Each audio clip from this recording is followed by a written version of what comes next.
Was that a new intro? I liked it. It's always good to call your guests extraordinary before they even start talking. It's nice.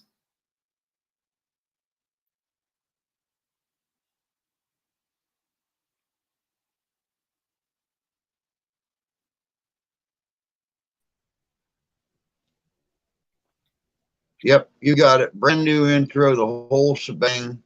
Just, wanted to do something new. I've actually not done Ghost to Ghost in a while.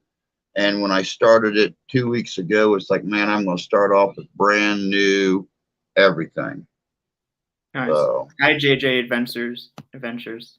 yeah, You can't even pronounce adventures. This is off to a great start. If I yeah, mispronounce, it's wonderful. And you said you brought your A+ game and extra credit points. So far, you have yeah. not proven that fact. Oh my God, Drew. You know how easy it is for me to leave this live stream? There's literally a button with a big red X that says "Leave Studio." Yeah, I know. It's so easy for me. Hey, Test Tony me, man. Lee. Hey, Jan. Mr. York. Good to see you. Hi, Tony. Who else we got here? There's Lee. Ain't seen Lee in God since forever. Oh, thank you everybody for coming in. Of course, you know our guest. He's been here between this channel and the old channel multiple times. We got Ben here from no longer Afterlife Road, a Michigan web series. It is now Afterlife Road Productions. Because, well, I guess he's moved into bigger and better things. Yeah, one might say. One might say. Yeah. Well, you went to school and you learned, how to do what you're doing the right way. So you might as well pick up the ball and run with it. That's right. I actually got to meet Ben. Yeah, that was awesome. Actually, finally meeting Ben. We talked about meeting up so many times, and finally got to meet him there at Ghostorama. And now there's going to be like 4 Ghostoramas next year. Yeah, 4 I know. different locations. I know JJ's Adventures already shouted out Ghostorama, beat you to it, Drew. But yeah, that was cool. I met Drew in person for the first time at Ghostorama. That was what, July, August? It was a couple months ago. August, yeah, just a couple months ago. Yeah, and I said as soon as the short film gets out, I'll be in touch because I'm going to be on your live stream again. Because it got to the point where I was always on your live streams, and I said, okay, it's a lot of live streams. I'm not a live guy. I like being edited. I'm not a fan of the live. But I told you once it gets out, and it did get out, so I messaged you, and then you said, how about Friday? So I said, Now, Friday. I remember back the very first time you was on my live stream, Devin was with you.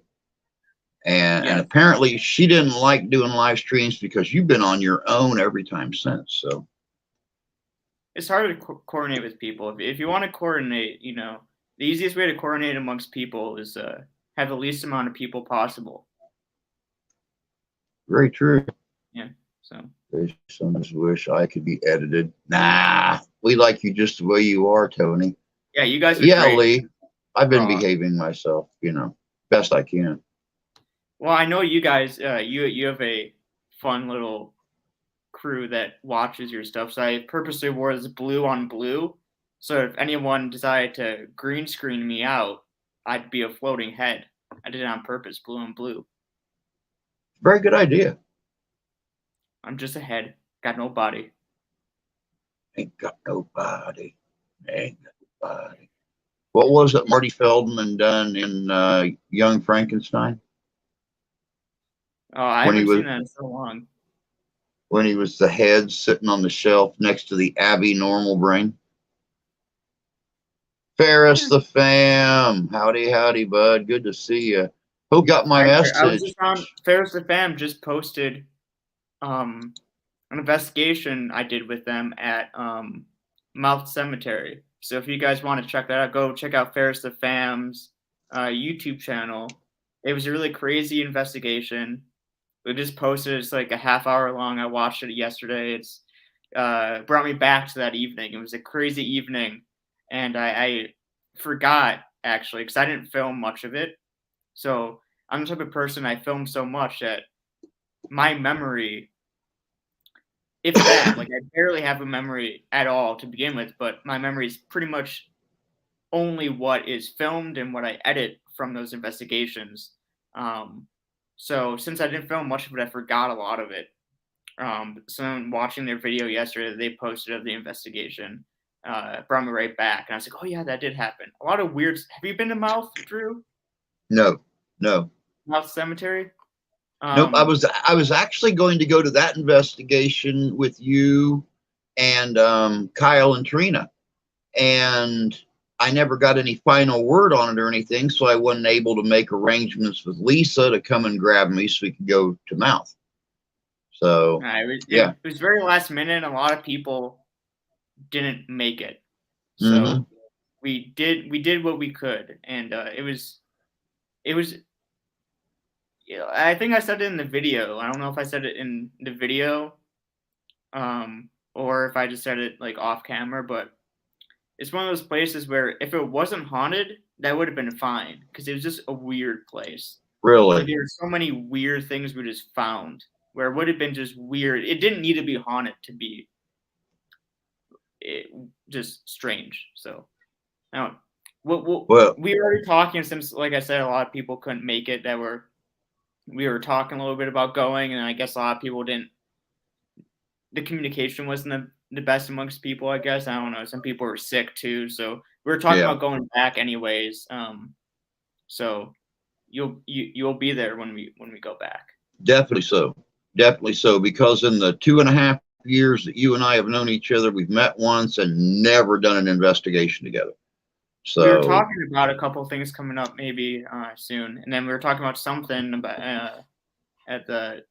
You just did an investigation where the Jackson prison came up a couple times. So we were yeah, talking about you. I maybe. know you said you were going to try to see if you could possibly pull a string or two and get us into Jacktown. Yeah, So if I can, we'll definitely do that. But even if I know it's like inconvenient for you, but I mean, as someone that's only like 25 minutes away from there, we've been there a couple times just in the because the big courtyard. It's because I remember I reached out a couple years ago, but this was before we had done any investigations indoors or anything. This is when we were really starting out. Like maybe we had 3 or 4 investigations under our belt. So we didn't really have a resume or anything to share with them, but we reached out and they said the courtyard was like just open to the public. It's public park, and it's the original courtyard of the prison. The big stone walls and the gate are there, and the watchtower of the prison. There's like a big hole. You can see like homeless people must live in there, but like you can hmm. actually go inside the watchtower there. I mean, yeah, like I said, like driving across the state to go investigate there, I wouldn't say it's worth it for you. Um, but anyone that might be in the area, like I definitely recommend taking a walk through that courtyard. But Well, now that I'll try to get us inside. I've hooked up with Michigander Man's cousin, You guys a Lisa, cousin? she is Oh. gone. Yeah, that little tiny girl that Oh, was I didn't know walking they around were with him up related. there. Yeah, that's actually his cousin. They had a big separation years ago, and she just got back and started hooking up with that side of the family again. And she's gung ho. She's driven all the way from up by Grand Rapids down here twice now, just to grab me and go to investigate. As long as she's got a week or so's notice, Yeah. we're good, Oh, dude. that's always important. Yeah. I don't like these last minute things. People try inviting me to last minute things. I'm like, thanks for telling me. 3 days before on a random Tuesday, driving Yeah, across the state exactly. for a all night investigation. I got a life. Trina actually just put something in the chat about the statue with the condom on its head. Yeah, that's the one thing that they didn't film. Which, if I have any regrets about the investigation, is someone should have known that I was in a certain mood where I would approach a statue with a condom over its head and pry it off with 2 sticks. That's quality content. That I guess they didn't anticipate happening. But that would have been comedy gold, seeing me pry this condom off this little creepy statue thing with two sticks, and I flung it over, I think, on a grave by accident. So Trina, when Kyle gets home, ask him about his video that he posted on Facebook earlier. He was up on a tower overlooking the farmland and the farms and stuff underneath him, and I just flat told him, dude, you're effing nuts. I would have already slipped and fallen in the pee stream that I left up that ladder from about 50 feet up. So yeah, how he does that every day, I have absolutely no clue, because just the thought of climbing, I used to roof houses. So, I mean, I roofed some old Victorian houses and stuff in Indianapolis that were, I mean, once you fell off the overhang, it was 40 feet to the concrete below. And that scared the hell out of me. We had climbing harnesses and everything else on up there, because it was like, an 11, 12 pitch. And to be 200 feet in the air and know that, yeah, that would, I remember when they were on 2 weeks ago, I told him, you got bigger balls than I do, bud, because there is no possible way I could possibly climb those towers like he does. I'd come home a nervous wreck every night. But okay, so let's go through the timeline of Afterlife Road. I mean, you started a few years ago. Can I stop if I may? May I stop you real Please, quick? please. When you say we go over the timeline, I just want to clarify that it's mostly going to be you going over the timeline and me going, oh yeah, because I ran into this last week. I did a collaboration with Highland Paranormal Research Society, and this guy Michael, he's great, from HPR, Highland Paranormal Research. They go by HPR. All the cool kids use abbreviations. Of course. Yeah, so he goes by HPR. He was just like you, an Afterlife Road historian. Like, I was on a podcast last week, and he was asking questions in the chat about investigations. And I'm like, man, those are some obscure ones. I forgot about that. Like, he remembered the investigations better than I did. And just like you, I remember, and I think the first live stream I did with you, you were asking questions, and some of them I just sat there and that happened. So now, do you keep hard files of your investigations the same like Danny does? I mean, he not only keeps a video and keeps sometimes a recording, but he keeps a hard file on his investigations, the locations, what they find. Do you do that too? Yeah. Or have you just done so many investigations that's impossible? Right. So that's one of the things about the short film Afterlife, which just came out a week or so ago now, is the basic conceit of the short film, and this is getting to your question. Don't no, let me interrupt you real quick for people. For those of you that don't know, Ben did not release Afterlife to YouTube. You have to go to the Afterlife Road Productions website to watch it. Yeah, it's on. For some reason, Ben got a YouTube snoot. Nose went up in the air. Didn't care about his YouTube viewers. No, so I mean, I'll answer. I'll list off the reasons now why I didn't upload it to YouTube. So it's uploaded to Vimeo, and then for ease and convenience, I embedded it on the Afterlife Road Productions website as because Vimeo is just easier to embed and everything. You can make like a private link and embed it there. So the reason for that is it's easier and more appealing to create a landing page for it with text, and I can and will eventually add like images and behind the scenes stuff all on the same landing page. So when people just go to the link, there's all this stuff around the film that you can't do on YouTube. And also Vimeo is a platform as opposed to YouTube. There are a bunch of reasons why I chose Vimeo over YouTube, but it comes down to two main ones, okay? One, Vimeo is just higher quality, and YouTube compression is awful, and a lot of the short film is in black and white. So you already lose a lot of the detail in making it black and white. So then further compressing it, I mean, there's compression on Vimeo as well, but it's less than YouTube. If I upload it to YouTube, even in 4K like it is, currently, on YouTube it would have been a lot more pixelated, a lot more compressed, and Vimeo is a lot less than that. And this is a short film. It wasn't really because I don't think any YouTube video not to be redundant, but a YouTube video I've posted on YouTube, I don't think any of them I've spent more than a day or two on them. So this wasn't something like that.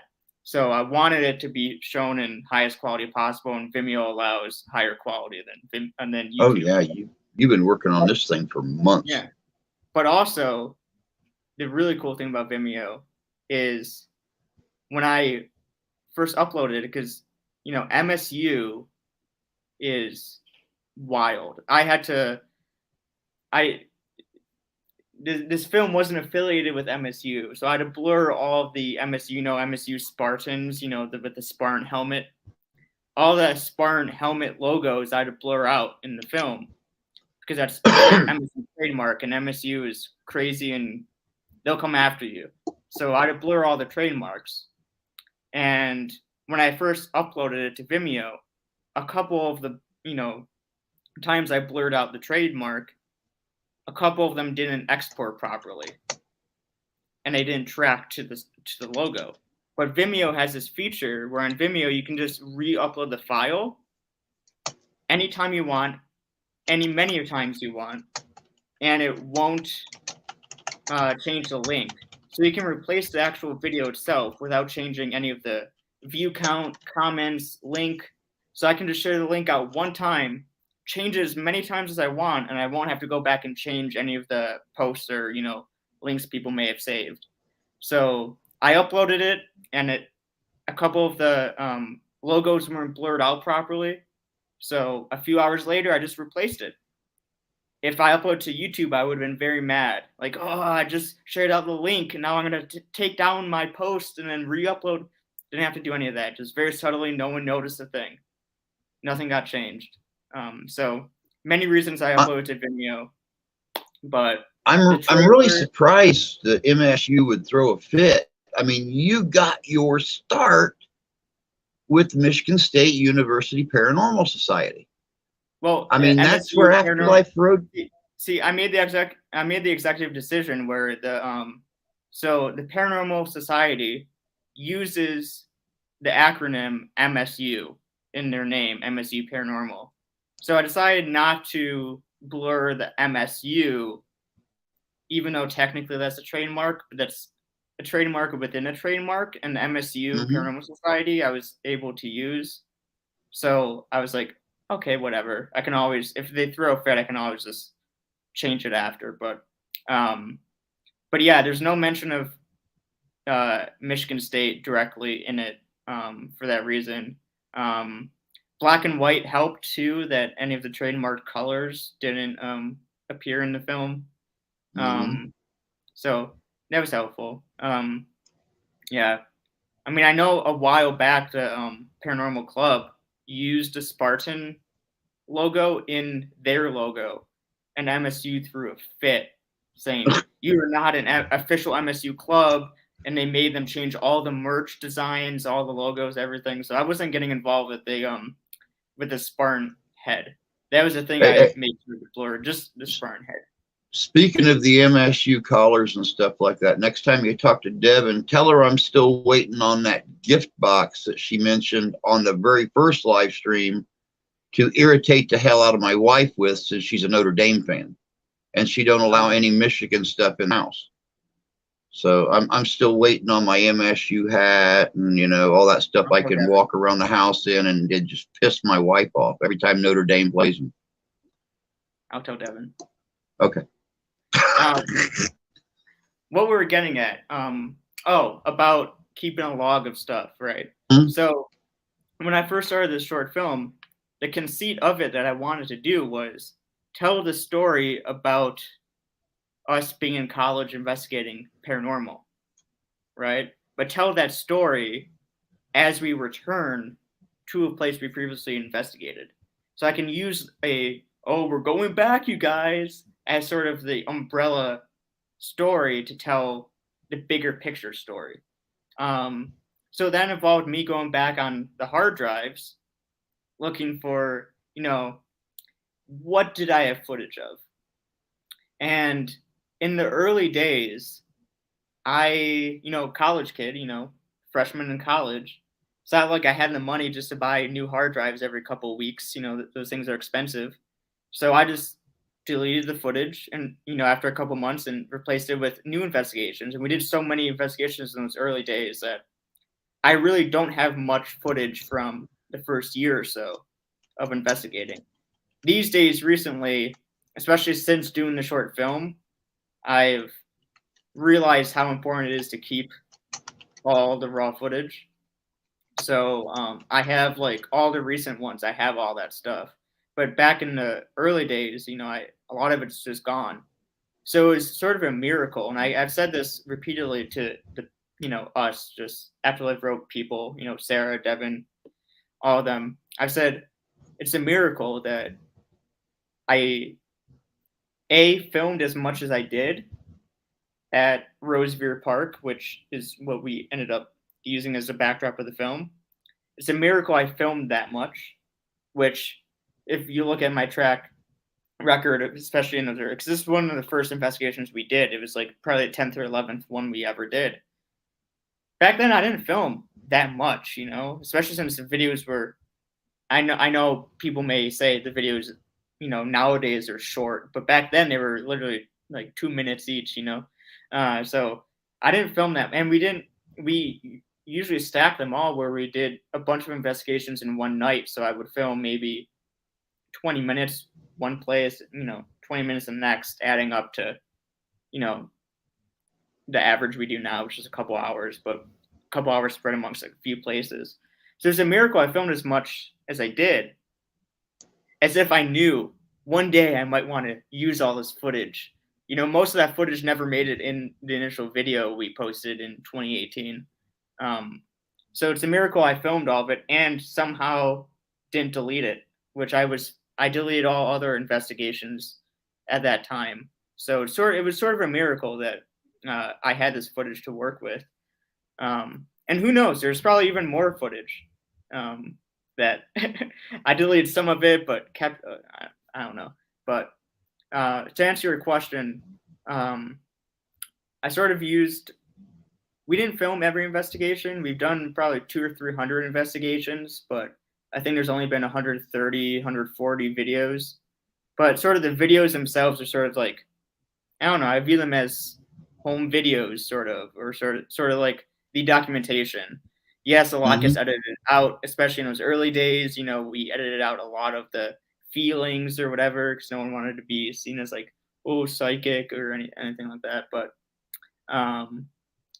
yeah, but I sort of use the videos themselves as sort of the documentation. And see, that was one of the things that really attracted me to your videos. When you and I first met, I would watch them, and you would be filming Devin or one of the other girls, and they're like, I feel like we're being watched. I feel like something's here. I feel like, and it's like, okay, all right, this is cool. They have a sensitive with them, or more than one sensitive on their crew. And that was actually one of the things that really attracted me to your videos and the style you do it, because you guys don't go for the jump scares. You don't go for all the oogie boogies and stuff like that. You film everything, it seems like. And if it turns out to be something, then really, really cool. But if it's nothing, a deer's eyes or something looking in the tree line at you or something like that, it's like, oh, okay, that's a deer. Yeah. Big deal. Who cares? No, and yeah, that's a good point. We don't rely on jump scares. Don't use jump scares. I think it was Sarah that I was talking to, who after the short film came out, you know, I was sharing with her like drafts and stuff, so she'd already seen it, but once it officially came out, um, she said, "Oh, there's only one jump scare in there." I'm like, "There weren't any jump scares." She's like, "Yeah, that one part." I'm like, "Oh no, that wasn't a jump scare. That was just scary. You were just scared." So we had that conversation often. Like, yeah, we don't rely on jump scares, but it's still scary. Not And near as scared as you was at the mill. now I think that was borderline jump scare because anyone that's just casually watching, if you hear, "Ah, ah," you're gonna jump. Like, You're like gonna I get. said, I when I know first watched it, I I thought it was scared a lot. Sarah that screamed. And it turned out, I found out it was you that did it. And it was like, oh my God, that kid, that kid literally went 3 octaves above normal with a C in there somewhere. I mean, just, and, and, See, and that's all of a sudden I see the two. I didn't take advantage of the fact that we were wearing masks, so no one knew that it wasn't me that screamed. If I hadn't said it was me, no one would have known. I messed up. You're all right. It was still good footage. And it's like I've told you on numerous occasions, I sat and watched that clip over and over and over, trying to figure out, okay, what made this magnetic clip slide down when it's made to slide up and spring past them like this? And I couldn't find anything. And then you told me you guys went back up and tried to debunk it yourselves. And I mean, you had what, Bat Rican and Michigander Man and other folks with you that went back up and tried to debunk it. And it's like, okay, I'm not alone then because I can't figure it out. I used to work security, so I know it's really hard to get them things to slide down. And you could sit there and you could just watch it just pop. Yeah, and it came at me. It was like this Yeah. close to hitting me. And then we went back like a year later during the day. It's open limited hours. For anyone just to come in for free during the day. So we went back during the day a year later, and they're the daytime tour guides that weren't there on the investigation, and we showed them the clip, and they were kind of spooked. They never seen anything like that in all the years. They're kind of older ladies, that's worked there. They've worked there a long time. They've never seen anything like that, and but they all confirmed like that's the haunted area. Huh. Everyone, all the evidence has come out of the basement, but all the people that work there day in day out will tell you like, hey, people go to the basement and they focus on the basement because it's just creepy looking and that's where they get evidence. But if you're really in the know, to concentrate in this area, because I guess the only artifact in the entire building that anyone has died in was this little like baby carriage across from the rope. Oh, wow. Coincidence? Huh. Now I want to go back a few years because you mentioned, Oh yeah, the timeline. MSUPS. I want to start off there. You guys done several investigations, different locations. The one that sticks out in my mind the most is the DAR Museum down in Eaton Rapids. Someplace that I've been wanting to go to myself since, I'm a Civil War reenactor. Mark portrays a second U.S. sharpshooter with the Union Army. What was that experience like, being in a location like that with such a large crew compared to what you've done on your own with Afterlife Road since you started off with MSU Paranormal? Hey, Lisa, good to see you, sweetie.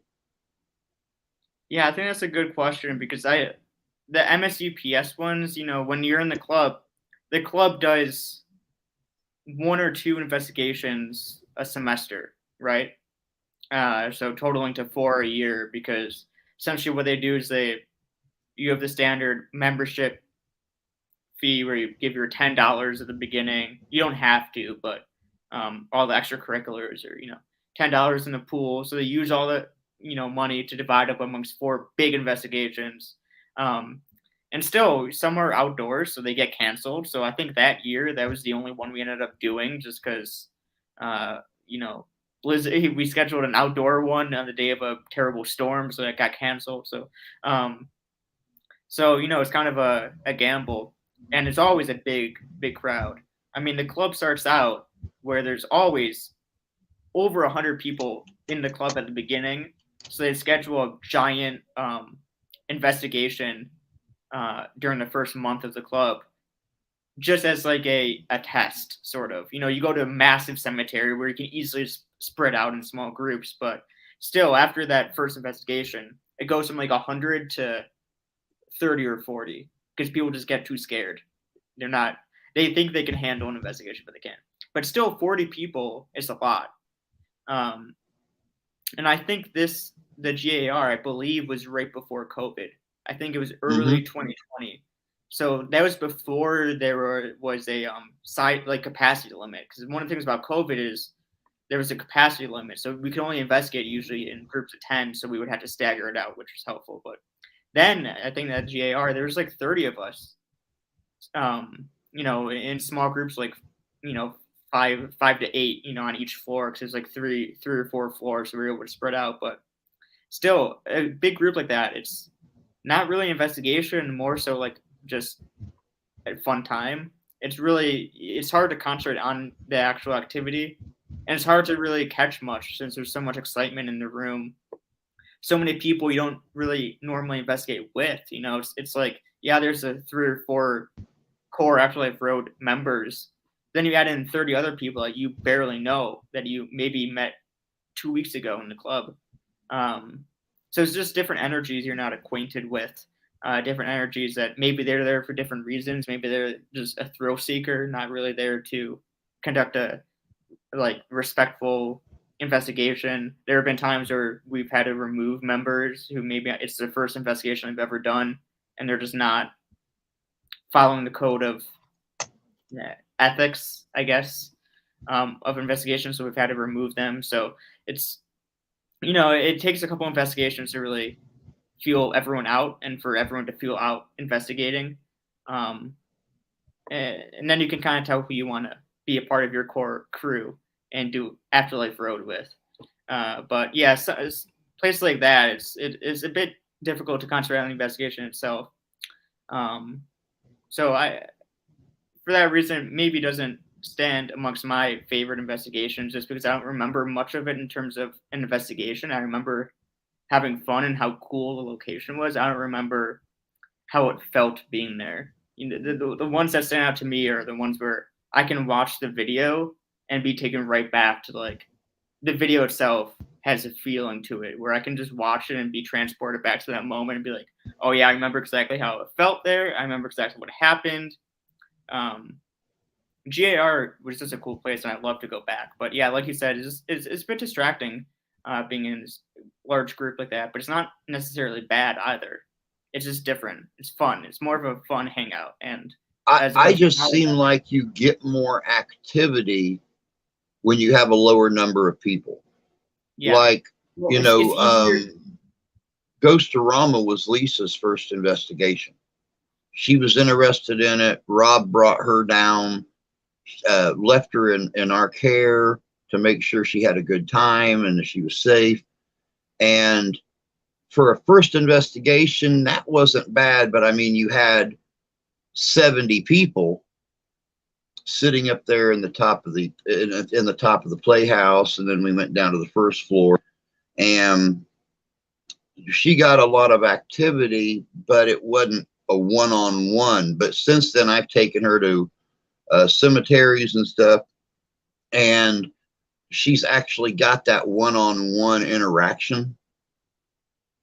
So with a much smaller group, I mean, the last investigation we done, there was 3 of us there, and it was, she got some very, very good, very, very good one-on-one, personal, direct responses. So That was the best. now, one thing I have to, before we get into this timeline thing, I love the crew that you have. You know, granted, you've been working on this movie short, and you've not been out doing as many investigations. I know there for a long time, you guys were putting up a video every week. Oh, we're still doing as many investigations. I just don't film them. Mm, okay. All right. Because, see, it's no big secret. Everybody knows I don't have any fancy filming equipment or anything. I use my phone. And Jan and I, JJ, was just talking a little while ago about her husband needing a new phone. And, you know, I use an old LG Stylo 1 or Stylo 2. It's 6 years old. The only reason I don't use it as a phone anymore is because it's a 4G phone, and my company that I go with, Boost Mobile, moved to 5G. So I had to get a new phone, but I still use the same old stylo to do all my filming, all my editing, everything, which is why I sometimes miss things because I'm working on a screen that big. And then when I upload it, people are looking at a screen that big. So Well, I, I'd I interject I'm real quick, just to not to toot your horn too much, and this is just a general statement, but it doesn't really matter what in my opinion, it doesn't really matter what equipment people use. If you're able to, like you, Drew, uh, use a couple-year-old phone and produce high quality content that's a composed well, you know, the shot composition is really well, you know what you're doing, you use a green screen or something similar to a green screen to have some cool little subtle effects. You don't try too hard to make, you know, just a bunch of in your face effects, but you do enough where the viewer feels engaged and, you know, in the moment with you. Like you were just on the plane the other day, you're kind of pretending to fly the plane. That's cool. That's engaging. If you're able to use what you got and make compelling content that people want to watch and do watch, clearly you know what you're doing, and all the people you got not only here tonight in the chat, but people that watch your stuff. The goal of creating content is to engage the audience, and most people, you know, aren't going to know until you brought up, oh, I use my phone. Um, so don't talk down on your stuff. You do compelling stuff, and people like it. And just anyone that may be thinking they can't do stuff with a phone, you can. Just do it. Do it. Yeah, I mean, anybody who's done an investigation with me has seen my tripods, seen my sound setup. It is probably I could probably do some kind of an engineering thing. I get so creative. I've got more duct tape and electrical tape holding pieces and parts together, bent coat hangers for microphone holders, for gimbals, for microphones, stuff like that. That, you know, I don't have a lot of finances to go out and buy. I mean, I would love to have Santee, Arizona Ghostwriter, sits up to me a couple weeks ago about needing to get a light. And it's like, well, I had one, but I had an arrangement with somebody who no longer goes on investigations with us. He gave me a battery. My battery ran low. He would trade me, take mine and charge it. You know, next time we seen each other, I'd get my battery back. I don't have that anymore. So, you know, I gotta invest in a $30 battery and a $35 charger to use my light outside again. So, you know, you make these little arrangements, you make these little speciality, whatever, to make things work. But And getting you do. on, Oh, sorry. go on. No, I was just gonna add my last point is you do have the most important thing. If using your phone to film, which I do that too. I always use my phone as, if not, I mean, everyone has one. Like, if I'm out somewhere, and I always carry like a mic on me, um, but I don't carry a camera, so I use my phone often, more often than you think. You'd be surprised how many of my videos are filmed with my phone. Um, and even if I use the camera, I use my phone as a B camera, as the second camera. But the most important thing to use with the phone is a tripod mount, so you can put it on a tripod, and you have one. So, Yep. I mean, the one issue with phones, I mean, the audio is fine. It's good. It's good for what it is. You want to upgrade to a better mic. That's always good. But no, one thing if you want to use a phone to film, the most important thing is they are very shaky. It's really hard to keep them still. So having a little clamp, or you don't even need to buy one. I mean, you can probably make a DIY one. Just put it on a tripod. And I keep a tripod in my car because I got sick of carrying it up the stairs. Mm-hmm. Because I never used the tripod in my house. You know, I only really use the tripod when I'm out somewhere filming. So I keep my tripod in my trunk in my car. So it's always there.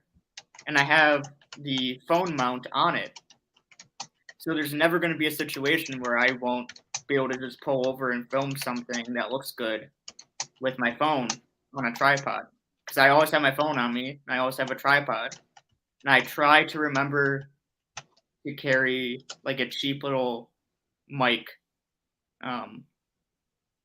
but don't always have that. So I always have a tripod in my car. Can always film something good. Yep. And they always turn out well. That's for sure. So, okay, let's get back to the timeline. You didn't like talking up your stuff, huh? No, I don't want to talk up my stuff. Okay. This is about you. This is your stage tonight. You know, I always tell you that when you come here, bud, I'm just going to sit back. I'll ask a few questions. Let the people in the chat ask a few questions. Other than that, you're on the main stage, bud. You are at the Morris Performing Arts Center. This side is me. Yes. I always get confused with this mirrored camera. I hate mirrored cameras. I have to point this way to point to you, but it's opposite for me. I hate this. Why do they mirror these things? I don't know. It took me a while doing live streams so that, you know, if I wanted to, you know, poke at you or something like that, I had to use the hand that's the side you're on, because this is actually my right hand and you're on my right side. See, I'm going right, but it's moving left. I go left, it moves right. So yeah, it took me a while to. Jan asked, real quick before we get into the timeline thing, what paranormal equipment do you use? Okay. So I'm going to answer this question and then transition to a point of my own that I would like to make. Okay. So the paranormal equipment that we use consistently. Now, some people in the club or, you know, that come in and out, they have their own equipment. So we may use additional stuff, but the stuff that I personally own that's used on every investigation, we have a infrared camera, you know, night vision, a FLIR thermal imaging camera. So you got infrared video, you got thermal imaging video, and then a Spirit Box SB7, and then EMF and temperature gauges, as well as a combined EMF and temperature. So it's a separate device that has two sensors going out to left and right, and they both read up EMF as well as temperature. The club itself has one of those teddy bears that has the EMF meter inside the teddy bear. I don't like that one because instead of just beeping or showing like it had a reading, there's this creepy like child's voice that says like, "Whoa, I got an EMF reading," and it sounds really creepy in the dark when you're not expecting to hear a child's voice. And every time it goes off, everyone jumps and they're like, "Oh my god, I thought that was a ghost." You know, it scares everyone every time. It's why? Why do you have to do that? But I understand the concept where it's like a trigger object if there's a kid or whatever. But I was at a CVS one time, and I saw in, you know, the little aisle they have all the impulse buys. Mm-hmm. I saw a Lego car, like a car with a big dome filled with Legos, and I picked it up, and all you have to do is just tap it, and that thing moves, and all the Legos inside of it start, you know, rattling. So if you push it and it moves, you hear it You can be anywhere in the room and you hear all the Legos rattling. I bought that for $1, and using that same concept of like a trigger. If there's a little kid, he made like a toy car. So we brought on so many investigations, and only one time has it moved. But Oh, still, wow. that one time was creepy. It did move. The car got pushed out of thin air, like nothing caused it. But Yeah, I know. Here a couple years ago, Mark, myself, Christy, and Andrew done a cemetery here in Southwest Michigan, not very far from Three Oaks. And there are several children out there buried that had died from the Spanish flu epidemic in the early 20th century. And we just stopped at Dollar Tree. Well, now it's $1.25 tree. But we stopped if at, you're lucky, yeah, most of them are like $5, $6. go figure. But we just stopped there and picked up some little rinky-dink stuffed animals and little cars and little plastic toys, and left them. That way, we were only out a few bucks, but we left them at the cemetery. So we didn't just take something in, show it to the kids, and then take it back and leave it. We left them something, probably the first somethings they've gotten over 100 years. So, and we've not had a chance to be back. That's actually someplace I wanted to take you, but that is a long drive. Not only is it an hour and a half from your place to here, but it's another 40 minutes from here to there. So yeah, it would have to be one of those evenings where you got nothing planned the next day and can pull out the sleeper sofa and get a good night's sleep before you try to drive back home again. One of these days. One of these days. One of these days. No, but the point I wanted to bring up, since we were talking about paranormal equipment, I don't know who out there has seen Afterlife, the short film that just got posted on afterliferoadproductions.com.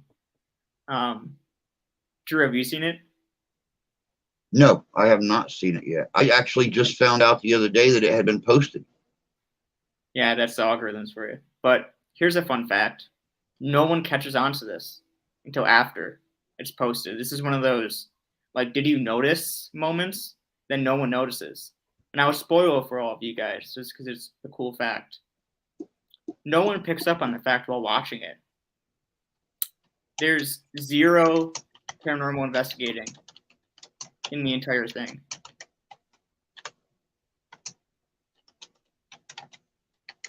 Really? Yeah.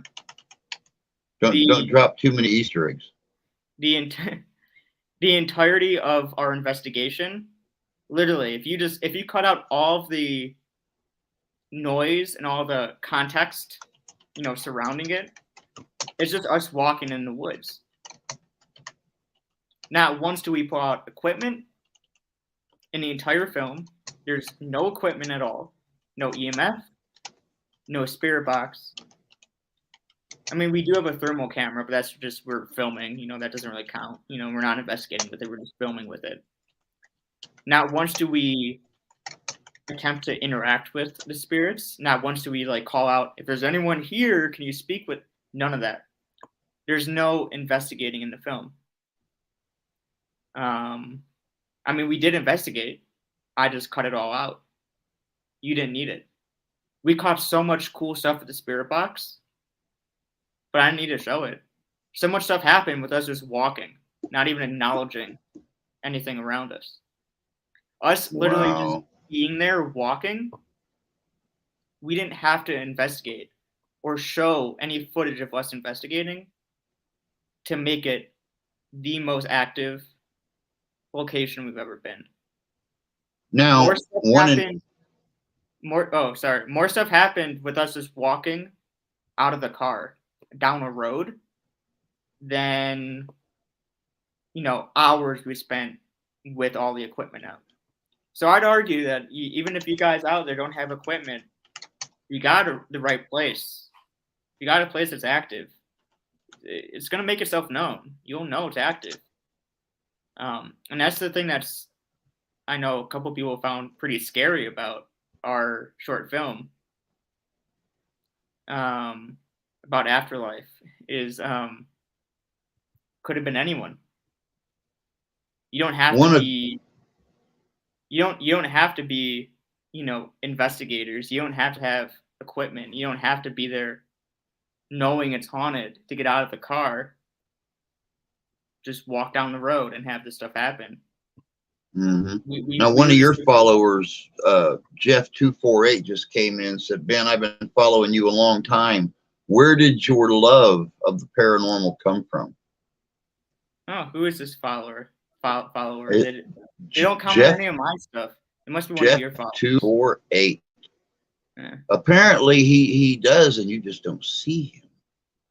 One of those elusive. Because he's been following you a long time, he says. And, I've asked you this question on previous interviews when I've had you on board about where I know you're always that skeptic, but where did that interest, where did that love for the paranormal come from, that even being a skeptic, you are drawn out to these places and have to investigate them? Well, I may be skeptical, but maybe that's because I am the ghost. I'm being detected, Drew. Being detected. It shows. Whoa. You like that? Yeah, that's pretty cool. Yeah. I'm a ghost. So that's where it came from.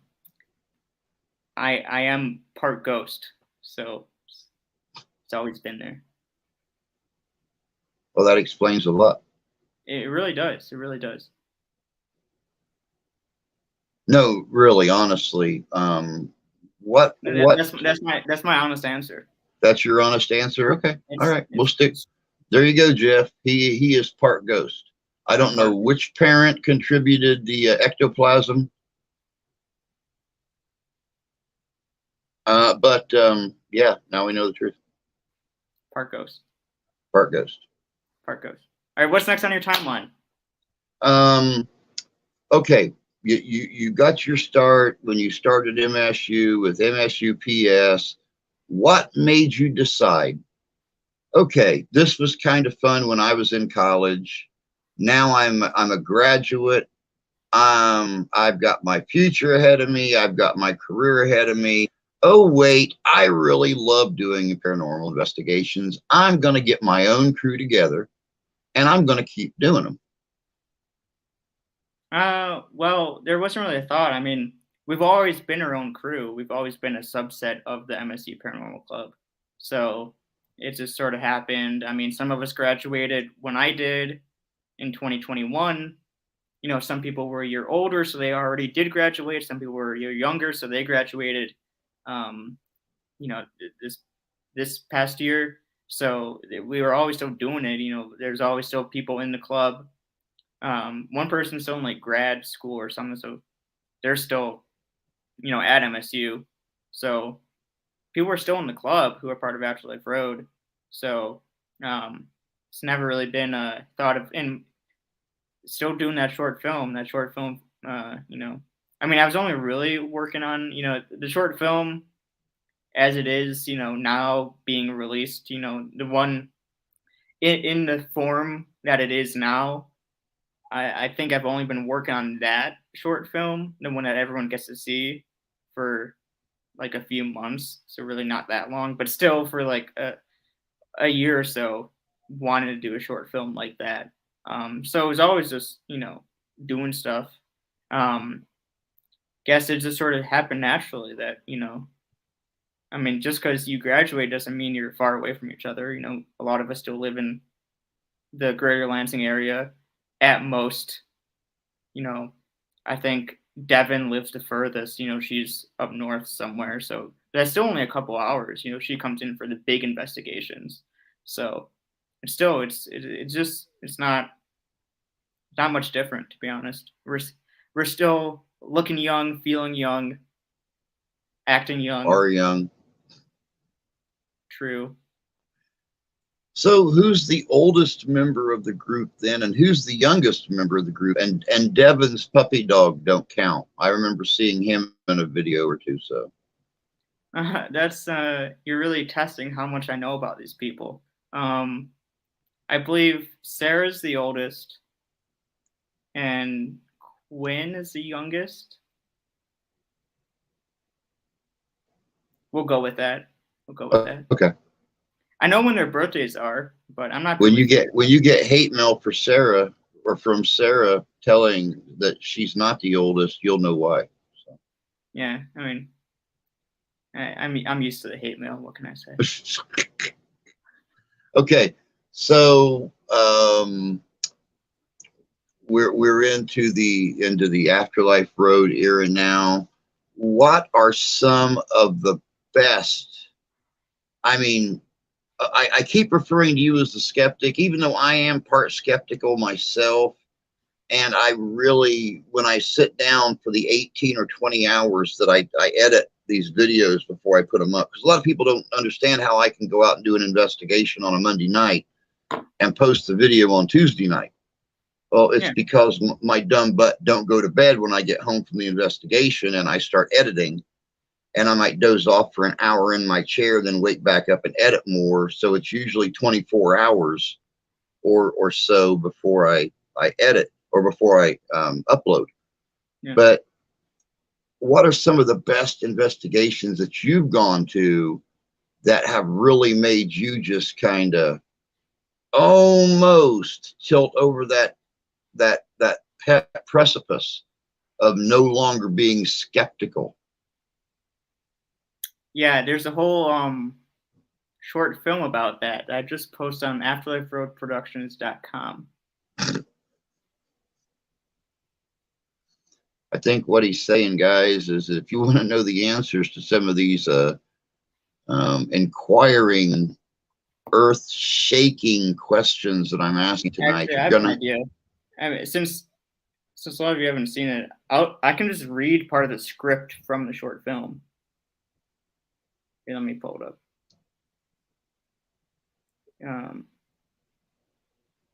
Okay, let's try to find a part of the script where I talk about this. Okay, this is from the short film. This is part of the script. It's on a nice document, the script. Okay, I'm going to try to read in my narrator voice. A lot of people like my narrator voice. I know someone just reached out on Facebook. Well, not directly, but they commented saying that Ben's narrator voice is contagious, and now they read all my posts in my voice.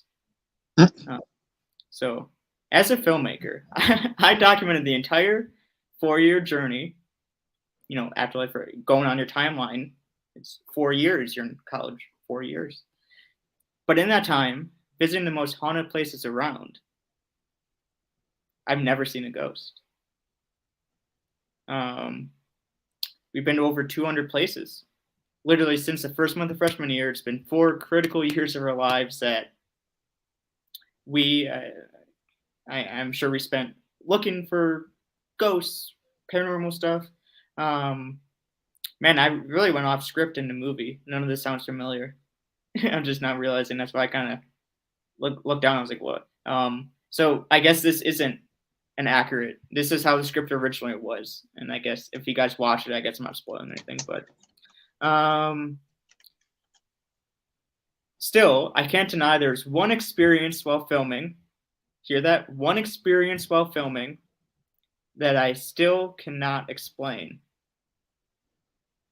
And though I didn't see anything, the tumultuous terror of the moment has stuck with me and the entire crew since. At a place called Roseberry Park. And you wouldn't expect a small town like Owasso to contain multitudes of intense, unexplained phenomena, but it does. And that's the most I'll read from the script. Was the initial version of the script. So what was it about that location that I'm not good with, I write things down and it just sounds dumb when I read it out loud, so I go off script. Yeah, so Roseberry Park was the one place. What was it about that location though that stuck with you? Yeah. Above all else, I should say, above all other locations you've been to. I mean, you guys have gone out, you've investigated the Witch's Ball, you've done Warlock Willie, you've done the bridge up there in Muskegon. Mm-hmm. What was it about the cemetery there at Owasso that stuck with you? Oh, I'm dropping everything. So, here's the thing. You can, even though I didn't see anything on this first investigation we did at Rosevere Park, two people I know very well and trust a lot saw something at the same time in the same place. And I was smart enough when they said, "Oh, I saw something," and didn't elaborate any further on what they saw. I told them to separate. And, on your phone, going back to phone, you can do anything on a phone these days. Mm-hmm. On notes on your phone, you can sketch. So I told them to sketch what they saw. They didn't have any communication with each other than they both saw something. And apparently what they saw was a face. And you can see in the short film,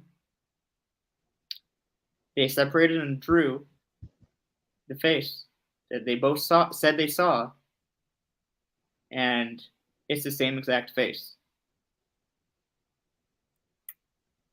Right down to the exact wrinkles and, everything. Same face. And at the same time they saw the face, a team member who investigated with us at the time, this was her last investigation with us. Because she felt like she was pushed hard onto the ground. And then she discovered deep scratch marks down her arm. And when she fell on her right side. She fell on her right side, so she was laying kind of on her side. It was on her left arm, under clothing, that deep scratches. So not the side she fell on, so she didn't get scraped up when she fell. And then at the same time, both of those things happened. Two people seeing the same face, one person getting pushed and scratched.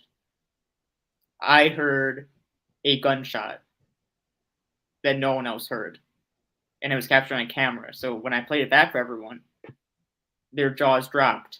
How did I not hear that? They're like, how did I not hear that? It was super loud. It was a gunshot. And all of that happened within 10 seconds. That's why I was saying all you had to do was get out of the car. All we did was get out of the car and walk. And before we got out of the car, I was still in the car. I was the last one out because I was still in there getting all the cameras set up and everything. And then everyone opened the door real quick and like, "Ben, get out of here quick. We just heard laughter." So before we could even start recording, they heard laughing coming from the woods. Now, do you often notice when you go out and do an investigation that when you're editing, you will pick up on things, either audible or visual, that you didn't see while you were at the location, but you found them on a recording? Yes. The short film. Again, when we returned to, hold on. I think I tried posting the link to the short film in the chat, but I think it didn't like that I posted a link. Well, I'll tell you what, just type something normal in there and we'll fix that issue. Or we'll try to. Test and booyah. Now you can put your link up. Okay. Sorry. I'm trying to do a million things right now. But I'll keep talking so people don't get bored. All right, does that work? There you go. Ta-da! Okay, cool. I thought it was inappropriate. It's not inappropriate. I think it's PG. It's all right. We're an R+++ kind of group, so. I know, but YouTube doesn't like it. I just tested the link in a new tab. The link works. That takes you to the landing page for Afterlife. The short film is embedded there for ease and convenience for all of you people wondering what the hell I'm talking about. Okay. So the short film, we returned to this scary place, and like I said before, the conceit of it was we're gonna go back, and the film is gonna be us going back to this really scary place that even us that don't believe in ghosts can't deny something crazy did happen to all of us when we were there. And that was 2018 that we first went, and then it was 2021 that we went back. So in the span of 3 years, so 3 years went by, and we were still thinking about this place, how it was the first time any of us had an experience we couldn't explain, and for some of us, still the only experience we'll admit was unexplained. So we went back, and that was the whole conceit of it. So when we went back, I won't spoil a lot, but you hear on the footage, there's singing. None of us were singing. We didn't hear it. We didn't hear singing. If we heard singing coming from the woods, I highly doubt we would have went into the woods to investigate.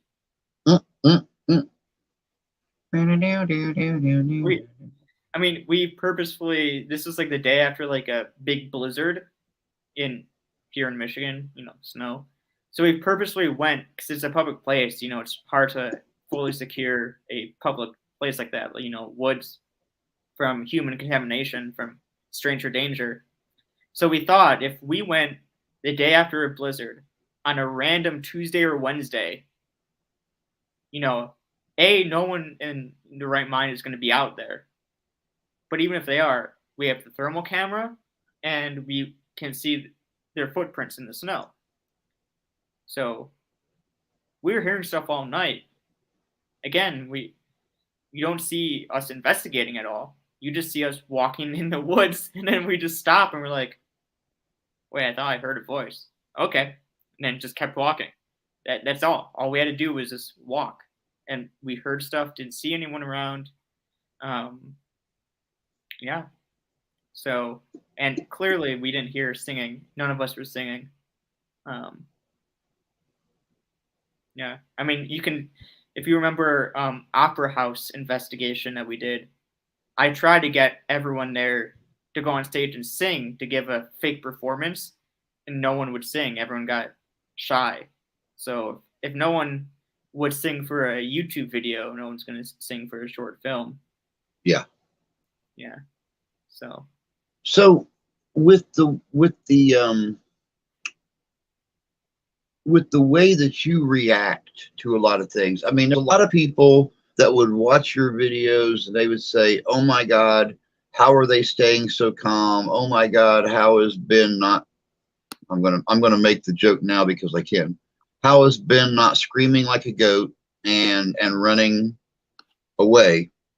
We heard that. You think I don't scream like a goat? Have you seen all my videos? You missed one very critical video in the Afterlife Road catalog. If you think I don't scream like a goat ever, I got news for you. The mill is the only time I ever heard you like seriously, frighteningly scream. I've heard you be surprised before, but I've never heard you scream until the mill that you guys went to. But has anybody ever accused Daddy? That kind of looks like Ben. Look at that smile. That looks like Ben. Hey. That is straight up Goldman DNA right there, guys. Look at that. That is so cute. Where has anybody ever left a comment in your comment section or anything like that, accusing you guys of altering your video or adding things or anything like that, because of how you don't react to things like people feel you should react to them. I put up a mad face. Yeah, I see Sorry that. about- yeah. I mean, there's some alien gray in that one. That's big old bulbous head and big maybe I old should black find eyes. something. I love this thing. It's called Snap Camera. Snap Camera. Whenever I do live streams on my own on my channel, I have too much fun getting distracted with whatever dumb filters I can entertain myself with. This is an app I have on my computer. It's free. I just downloaded it off the internet. You can use it with anything. Zoom, whatever. What is it? StreamYard. Okay, so now that you brought that up, I'm going to ask that question, then I'll let you answer the previous question. What happened to the podcasts? What happened to the weekly get-together podcast that you and Devin used to do? I have a podcast called Filming the Supernatural. It's on the website, as well as every streaming service you can listen to podcasts on. The link above that I posted with the short film, there's a different tab called Filming the Supernatural. There's 7 or 8 episodes out now, and there's more coming really soon. I actually have a couple I already recorded, and then I have another interview I'm conducting in a few days here. So the release schedule on this podcast isn't necessarily the best. Whenever I have a couple I like, I just post them in little batches. I did it one batch like 3 or 4, then I did another batch like last month with like 2 or 3 more. But it's all about the filmmaking side of all the paranormal shows, movies, series, documentaries, all the paranormal content we love. It's, talking to the director of photography, the dude that filmed every episode of Ghost Hunters. A whole episode interview with him about what that was like. Katrina from Paranormal State, Portals to Hell, about her shows, going from cable to streaming to now she has her own YouTube stuff, the difference between those things. Who else did I talk to? Jeff Bellinger, who is the writer on Ghost Adventures, and he has his own series called New England Legends that's been nominated for 2 Emmys. So what that's like, making a 2-time Emmy-nominated paranormal related series, and he's like super talented author, so he really breaks down paranormal storytelling. And that's an interview-based podcast that comes out whenever I feel like it. But you can find it. There's 7 episodes out now, with more coming very, very soon. And you can find that anywhere. It's on the website, same website I posted above in the comments, the live comments of this video, as well as you can find it on anywhere: Spotify, Apple Podcasts, Amazon Podcasts, Google Podcasts, anywhere else podcasts. There's like a million of them that I can't keep track of. Hey, by the way, congratulations on breaking 2,100 subscribers on Afterlife Road. Oh yeah, thanks. And then also the podcast I just mentioned is I should have looked at it sooner. Anyway, it has a new ranking too, but I don't remember what it was, so never mind. Okay. Okay, so getting back to the timeline, you done these investigations for 4 years. You've continued doing them after school is over. You've been out of school for a little over a year now, year and a half.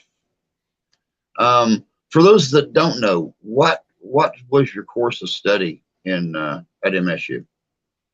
Yeah, I studied journalism and as my major, and then documentary film production as my minor. So it's very fitting that you've done a documentary film. Yes, because Afterlife Road, in case you didn't know, is docu style content. It's documenting real life.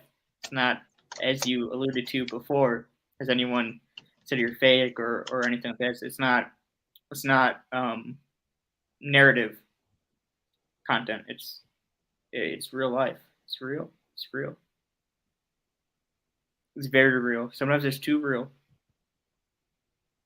So, what made you decide then to do the film? I mean, you've documented the last 4 years of your life in your videos. What made you decide to compile so many different pieces and put the film together for people to see the scope of what the group's done, the growth Yeah. of the group, things like that? Yeah. Well, I mean, it comes down to like one reason I think anyone makes films, right? People make films because they think they have something that people either they have something they want to say or they have something they think people want to hear. So, um, I had something to say that was different. I mean, the YouTube stuff is just, we go out on a Saturday night, edit on Sunday, release it on Monday. It's literally, we don't really take deep dives into, I mean, we do, but not for the videos. The videos themselves are like spend a couple hours on it. Okay, get it out there. And then, because that's something I found is like an integral part of our research. When after we do an investigation, we take deep dives in these locations. A lot of the time, we'll post our videos, post our evidence, and people will comment stuff that oh, I investigated here myself. This correlates with what you experienced, or I grew up in this area. I'd love to talk to you more about this. We've found out so many different new avenues to research and rabbit holes based on our comments that we've received on the investigation videos. So it's important, or it was important for me to post them fast, for that reason, as well as the other reasons. It just didn't take me that long to do, and I'm not going to put more than a few hours into a YouTube video. But anyways, I got out there fast for that reason as well. So we took deep dives after, but those weren't part of the videos. The videos very much were just, we started filming when we arrived at the location, and we stopped filming when we left the location. So it was pretty much a paranormal investigating series. The Afterlife Road Haunted Michigan web series. The Haunted Michigan web series was paranormal investigating. It wasn't really much more to it than that. It was, okay, how many videos can we make of us in paranormal investigating? And as I mentioned before, the short film shows no investigating. We're just walking around a haunted place. I mean, we investigated, obviously, but we didn't need to put any of it in there. So this was an actual story. It had a arc to it. It was I had something to say. I mean, we were graduating. This was, I mean, what else could we have done? Like a big final ghost hunt, on YouTube. Like, would that have been cool? I don't know if that would have been done it justice if we just did a final investigation, in a style we've always done. And we done 130 something videos as part of the Haunted Michigan web series, and I edit each one from scratch because I don't want everyone to be the same. That was always my fears. Like, they're all going to be the same because it's so easy to just, once you have like 5 or 6 of them edited, just to swap out the footage, but everything stays the same. Everything so easy to get formulaic, and especially when you're editing so fast, it's easy to fall into that trap of just like repeating the same, same style, same beats, same color grading, same music, same everything. So I edit each one from scratch. So it's always been an effort to shake things up. When you've been doing this long, you really don't have any interest or at least I don't have any interest in doing the same video again. So it was exciting and fun to really do something long form in the form of this short film, and to really make it a story and make it something that wasn't just a let's take out EMF meters and spirit boxes at a haunted place and do a big investigation. Let's actually make something worthwhile here. So that was I guess to answer your question. I forgot what your question was, but I'm assuming it's something of like, why did you want to make a short film and not just something else? So Yeah. yeah. So Jan actually just asked a really good question, and I was going to touch on this a little bit later, but that just goes to show why I have the group that I have, because we all think alike. Have you ever done? You stop giving them your brain. Yeah, I know. You're getting Drew brain. Then again, yeah, we're like a Borg. Oh no, that's not good. Know. Have you ever done a raw footage video where you don't do any editing? No. I mean, as I mentioned, like I have like a documentary film degree. Like I'm interested in the filmmaking stuff. I'm interested in film. I'm interested in filmmaking. Hence why I started a podcast called Filming the Supernatural. It's literally only about the filmmaking side of paranormal shows, paranormal programs, you know. So I mean, yeah, I mean, you can say like, why have we done all these recent investigations and not filmed any of them?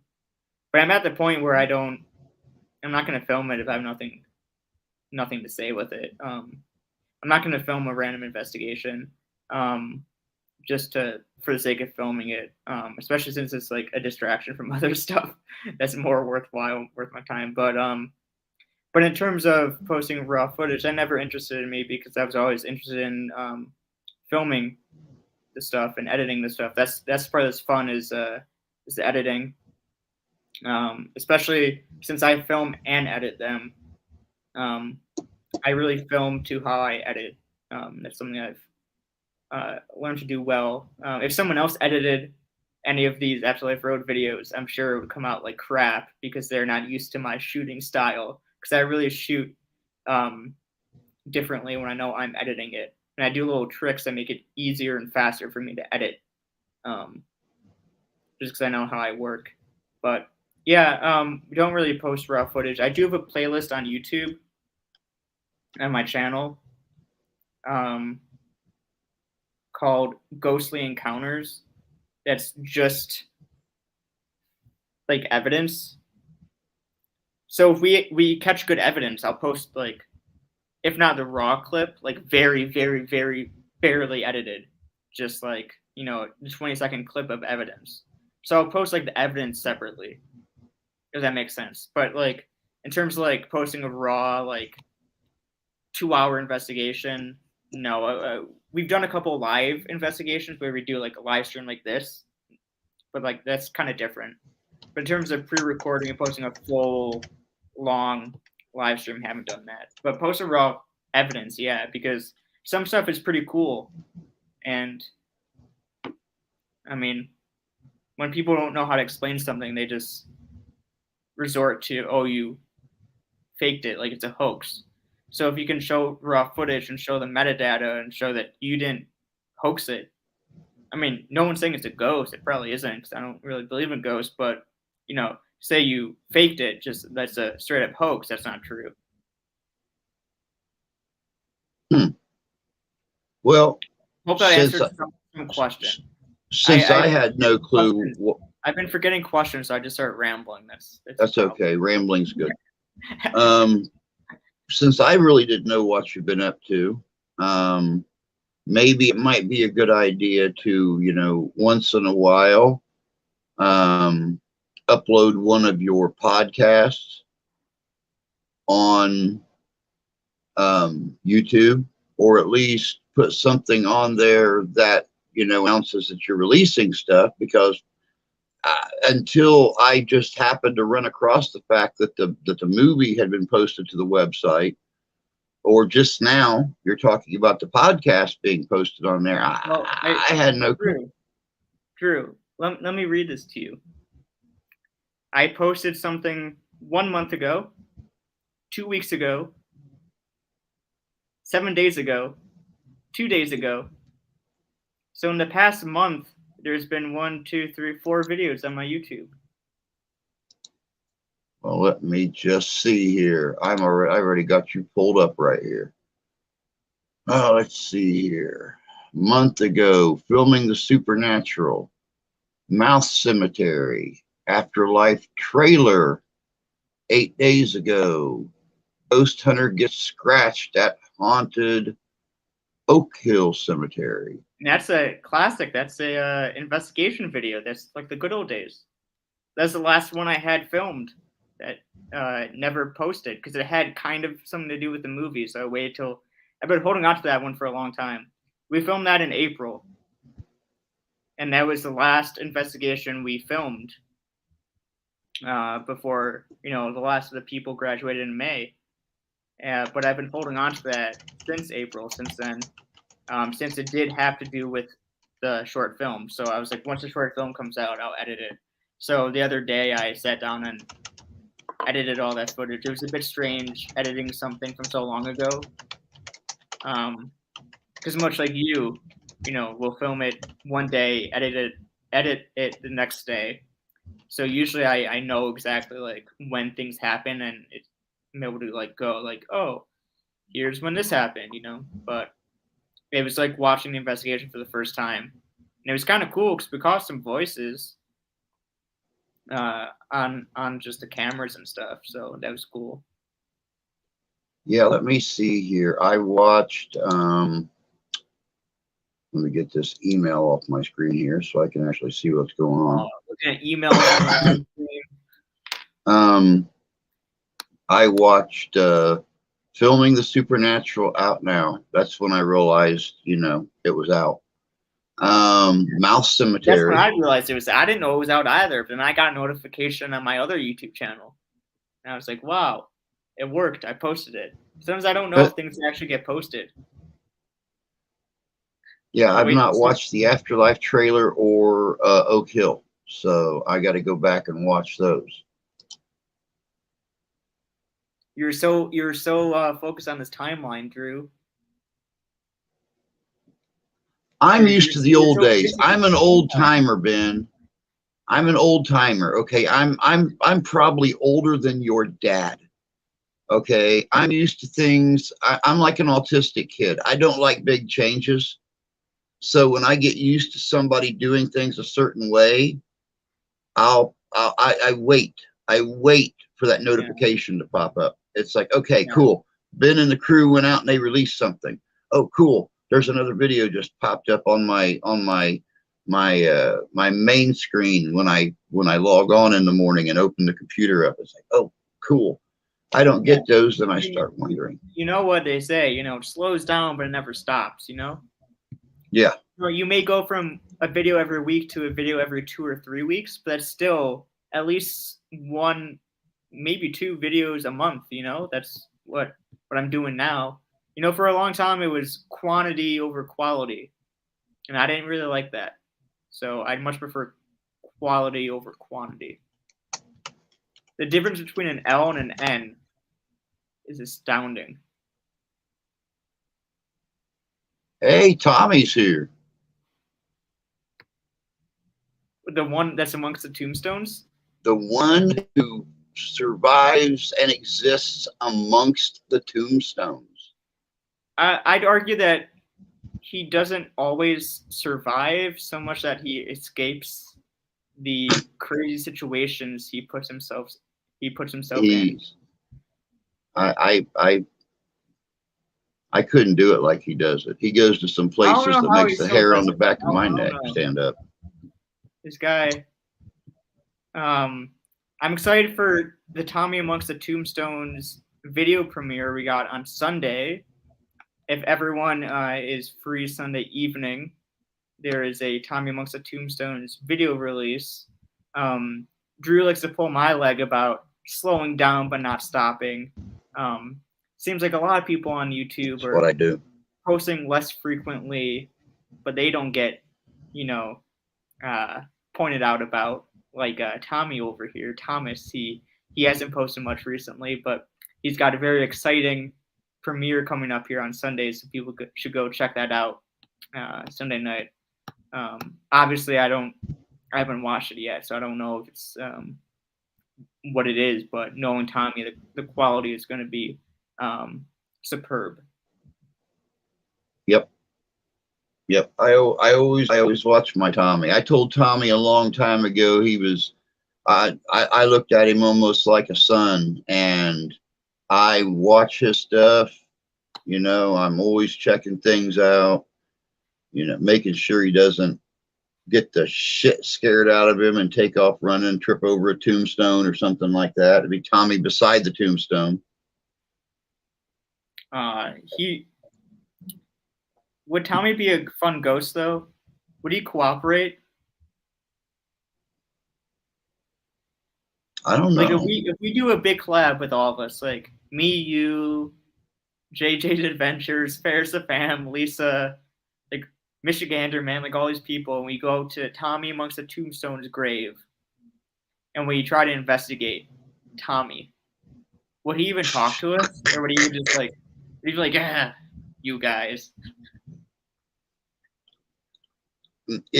Knowing Tommy and his sense of humor, he would actually probably not talk directly to us, but the second we turned our back, he would do like some major fragging with us or something like that. Yeah, he would just we would just hear a goat coming through the spirit box, and it's just making goat screams. Tapping, weird noises, a deep voice or something. You will not escape me. Something, and speaking of which, you guys have been on some investigations. Well, I do want to interrupt one sec. Tommy said Okay. I thought the stream was about Ben, not me, meaning Tommy. But I do want to say, Tommy, you wanted to do a live stream with me too, but you didn't want to schedule one. You said we should do a live stream. Nah, I'm busy that day you suggested, and you stopped. So Drew beat you to it. The pointing thing. Drew beat you to it. So maybe when you crash a live stream, yeah, we're gonna make it about you. But maybe if I get on your live stream sometime, we can actually make it about. Actually, then we can talk about everyone except for you. We can talk about Drew on yours. But now, Tommy, we're gonna talk about you. Any questions for Tommy, Drew? Hey, how you been? And when do I get my T-shirt? Yeah, Tommy, where's the T-shirt?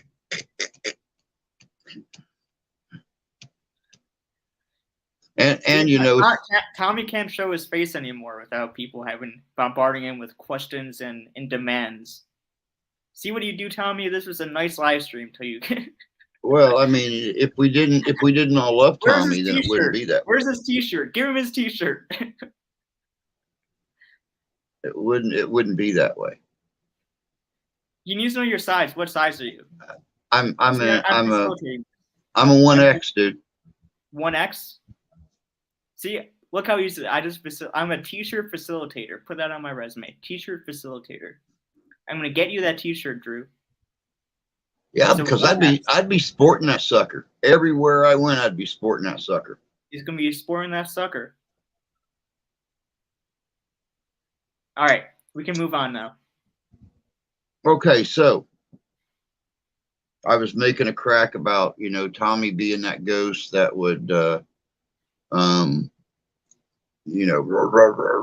when you turned your back or something.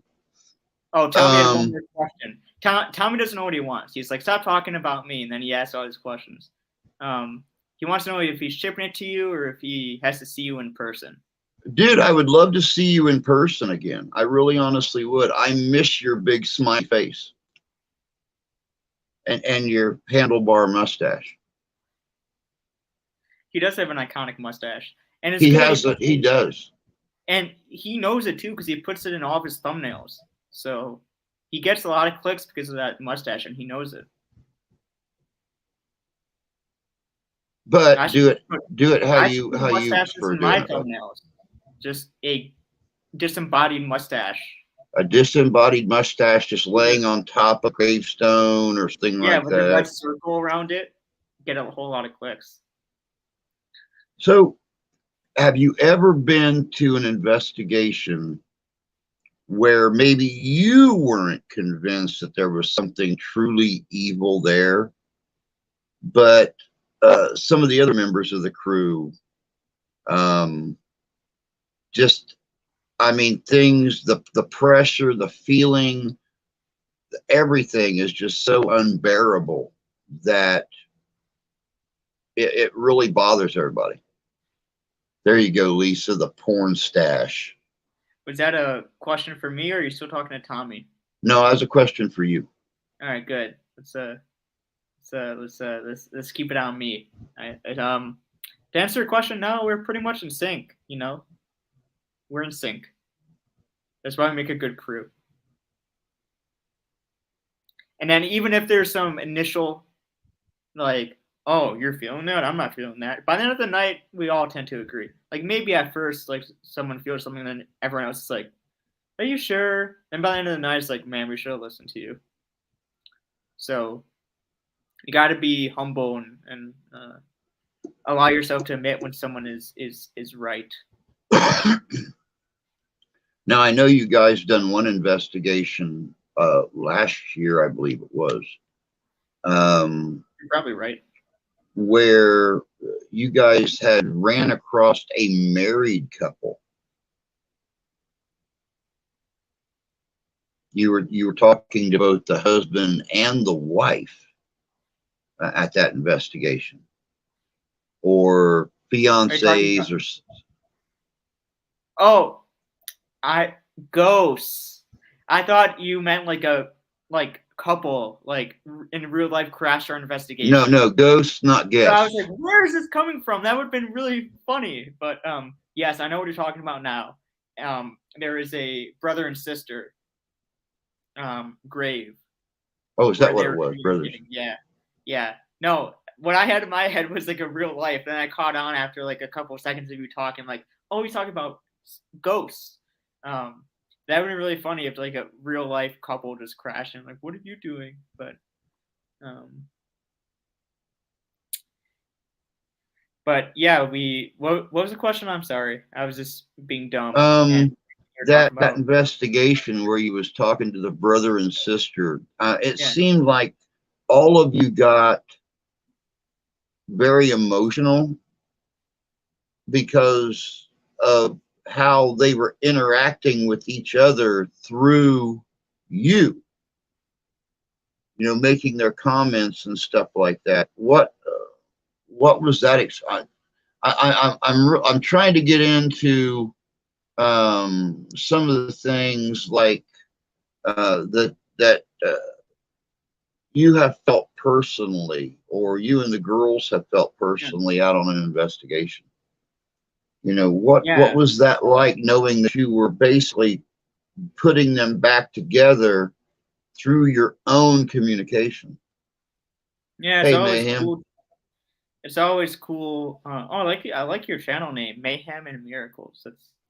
That's a nice ring to it. I Yeah, like the way that. that's Masha. She goes live every once in a while, and I try to catch her if I'm on when she goes live. She's really cool to sit and listen to. That's where the mayhem comes in. Whenever you crash the live streams, Probably. and whenever you miss one, that's where the miracles come in.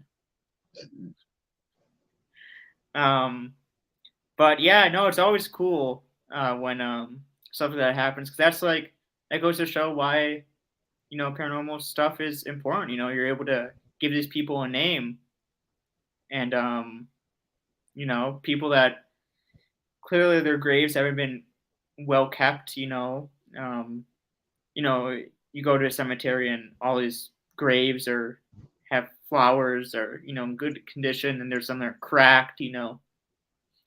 Barely legible. Clearly, no one cares about these people anymore, as sad as that sounds. So then, when you're able to go and give them a name and make them relevant again, it's always cool, and it speaks to something bigger. That's really cool, and I do enjoy that.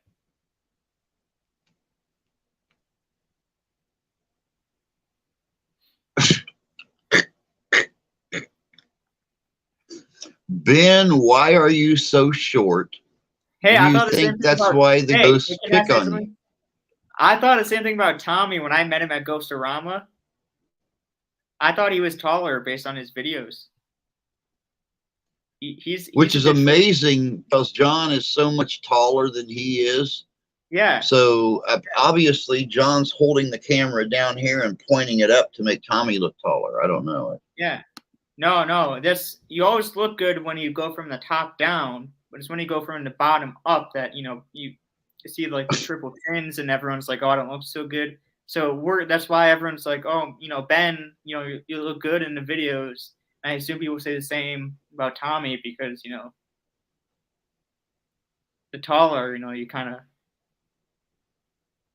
I mean, the ghosts may pick on you, but the people don't. That's because he Yeah, looks scary, man. yeah. Walking around with his weed board on the back of his coat and, chains, cowboy boots, that killer stash. I mean, that would scare the hell out of anybody. Oh God, he's playing with this thing again. I'm scary too. I love these effects on here. That's pretty cool. Yeah, I have too much fun with them. All right, I'm keeping this one on. Ghost Ben. Ghost Ben. Tommy's killing me with his jokes. All Tommy's right, always good for jokes, man. That's why I love Tommy so much. he's Tommy has Tommy has fun regardless of what he's doing. yeah, when he's picking up cursed dolls and he's like, oh, let's make a joke out of this. And then he gets cursed for life. His cause of death is gonna be laughing. It's gonna be on his obituary. Cause of death laughter. He's gonna laugh himself to death. And the urban legend at wherever he dies is going to be the Laughing Man. So the Laughing Man haunts. And only we will know the Laughing Man is really Tommy. Well, and I can obviously say that Tommy treats his dolls well because I've been to Tommy's place and he's Yeah. got a lot of dolls and stuff there at his house, and I didn't get a single eerie nothing being there at his place. It was actually pretty cool because his place looks, so neat when he does his live streams and stuff. But to actually be there and see the different things he has, it's very, very cool. So he I haven't obviously been. I treats got his him a bunch dolls of questions. well. He gives them popcorn, puts it up on the Oh, shelf wow. with them, and See, I so wouldn't yeah, I waste mean, my popcorn on a cursed doll. It's like you're pure evil. You don't deserve popcorn, but now, you that's don't why they know do. those dolls are evil. You're assuming. You're You're right. stereotyping his I'm cursed assuming. dolls. You're right. I'm assuming. No, but Don't Tommy.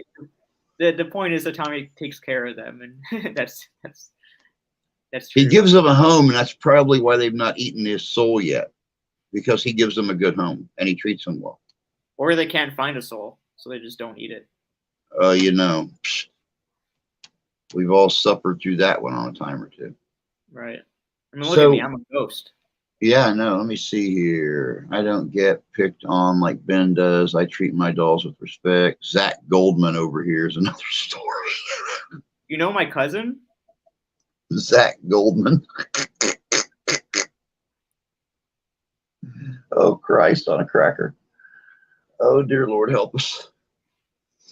Oh, so what does the future hold for Afterlife Road Productions? Is there going to be a comeback in the future of Afterlife Road, a Haunted Michigan miniseries? Well, come back. There was just a new episode 2 days ago. Yeah, but I'm talking like a major comeback where Ben and his amazing crew starts going out and hitting brand new locations every week. Yeah, no. I mean, That was short and sweet. Yeah, but no. I mean, like I said, for a year or so, I only did weekly videos for a year. It just so happens that was the year you guys caught on, but I'm not really into prioritizing, and I know Tommy can relate to this. He puts a lot of care into his videos. That's why they're so great. But prioritizing quantity over quality was something I did for a while, just getting them out as fast as possible, as many as possible. And I have to do one a week. Doesn't matter what it is, get something out every week. But I'd much rather concentrate on quantity over quality. Not really interested in doing little 2 hour, little YouTube videos I spend 2 hours on anymore. I mean, got the podcast still going on. Like I said, new episodes of the podcast coming out real soon. There's already 7 out. The short film just premiered the other week. A new episode of the Haunted Michigan web series just came out 2 days ago. So it's been very active these days. It's just not what it used to be, but that's not a bad thing. It's better than it used to be. You got a wide range of content. You got a short film. You got a podcast. You got one video in the style of the old ones. So should keep everyone happy, and I'm glad the short film Afterlife is done because now I can concentrate on the next short film. Yeah, Tommy actually asked earlier when the sequel was coming out. Yeah, so in January, there's a Friday the 13th in January. So I want to release the next short film to coincide with Friday the 13th. I haven't started it yet, but I had a eureka moment yesterday where I thought of an idea that I want to pursue. For a short film. Being a documentary filmmaker, earlier this year, I had talked to Tommy about going out and doing a hunt for the Michigan Dogman in Manistee State Forest, going up there, going camping for the weekend. And if we can actually pull this off, because all the sightings usually take place during the month of October, news reports of the police department, people calling the newspapers, things like that. And this year's been no different. They've been, it's happened again. So hunters hearing and seeing things when they've been out before dawn, people that live around Manistee seeing things on their property and hearing things. If we can pull this off next year, would you be interested in doing the filming for us? Yeah, no, I'd be down. Because I know Tommy's as big into the Sasquatch thing as I am into Sasquatch and the Michigan Dogman. And it would be really cool to have an actual documentary filmmaker working with us to film everything. That way we don't have to mess with our cameras and stuff. We can just actually go out there and do the investigation. No, I'd be down. That sounds fun. Hey, Justin, good to see you, bud. Yeah, I mean, that's got to be Michigan's biggest legend is the Dogman. And I don't want to drop too many hints or anything right now, but Jan is actually doing some looking into something for me down in her area. I don't want to go into a lot of detail, but there was a construction company breaking ground down there here very, very recently, and they were having weird happenings occurring at the site, and they just recently unearthed a burial mound or a burial ground. Oh, that's not good.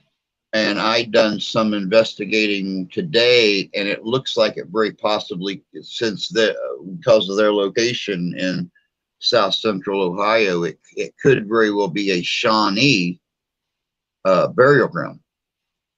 Oh So wow.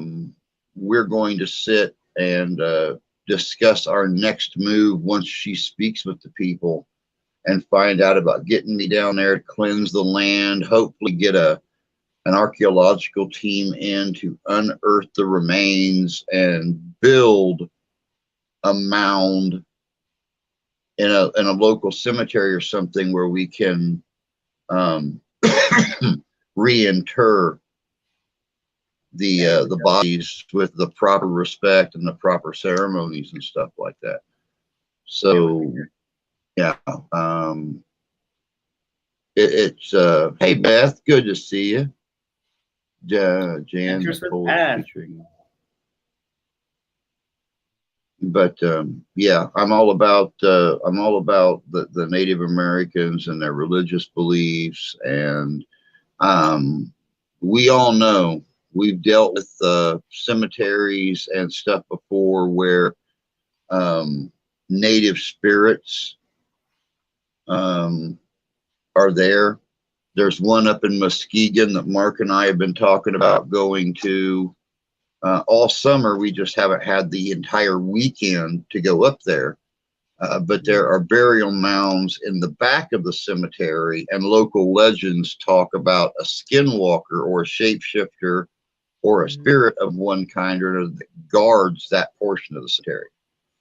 So, and you all know I'm a glutton for punishment. I don't mind going out and getting scratched. Happened 3 times so far since I started doing this, and I'm right back out the next weekend. So, Well, you should watch the new Afterlife Road video. Something at Oak Hill Cemetery didn't like me. Oh yeah. Nope, not at all. Well, then I am definitely gonna have to. You totally get scratched here too. If you went, you would get scratched as well. If it's scratching me, it's gonna scratch you. That's the rule of thumb. Yeah, because you're smaller and cuter, and so if it's going to attack you, it's definitely going to attack an old gristly thing like me. Yeah, not gonna argue with that. Yeah, well, you know. Yes, Justin. I will be getting a hold of you hopefully sometime soon. Now that our temperatures have gone back up, we're no longer in the 30s and 40s here. We hit 71 degrees today, and it's supposed to be like that for the next week, I believe. So I will be getting a hold of you hopefully before winter hits about coming over to Galesburg and checking into the old Galesburg Cemetery over there. Now that I got some good strong protection in Lisa watching my back, I'm not afraid to go to new places now. She'll kick anything's butt that gets near me. Right. I didn't do one effing cemetery video this year. I have no idea how much. That's the Tommy issue. Why are we engaging with him? He has his own problems. He doesn't need. We're not here to solve his problems, bro. What does he want from us? I don't know why he didn't do a cemetery video. He's doing cool places. I don't know. Yeah, I wish I had the access to some of the enclosed areas he's doing. Estates, manors with demons. Those are cooler than cemeteries. Haunted restaurants. Gee, that's cool. It's cool. Cool stuff. Very cool. I was supposed to do mouth, but Ben didn't want me to. Oh, come on. You said 20 minutes before that you were sick and you didn't show up. The truth comes out. Ben said, "Stay away, you little prick. I don't want you coming." Tommy likes to make jokes. Oh yeah, I know. But yeah, we all heard you was sick there, bud. We all heard about that story. I was mean. Don't forget, you posted the truth on Instagram. We all read it. We know the truth. Yeah, Tommy. You guys start remembering who follows you on Instagram. The truth comes out. I think he even tagged all of us in it too. Yeah, I think so. He really wanted us to see that he was sick. I didn't even know you could tag people in Instagram stories until Tommy tagged me in like 20 of them. Actually, to be completely honest, if I remember correctly, wasn't Helena here at that time?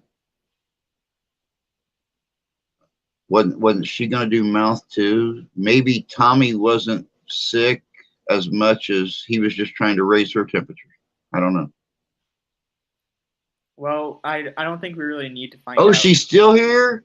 Hot damn, I miss her.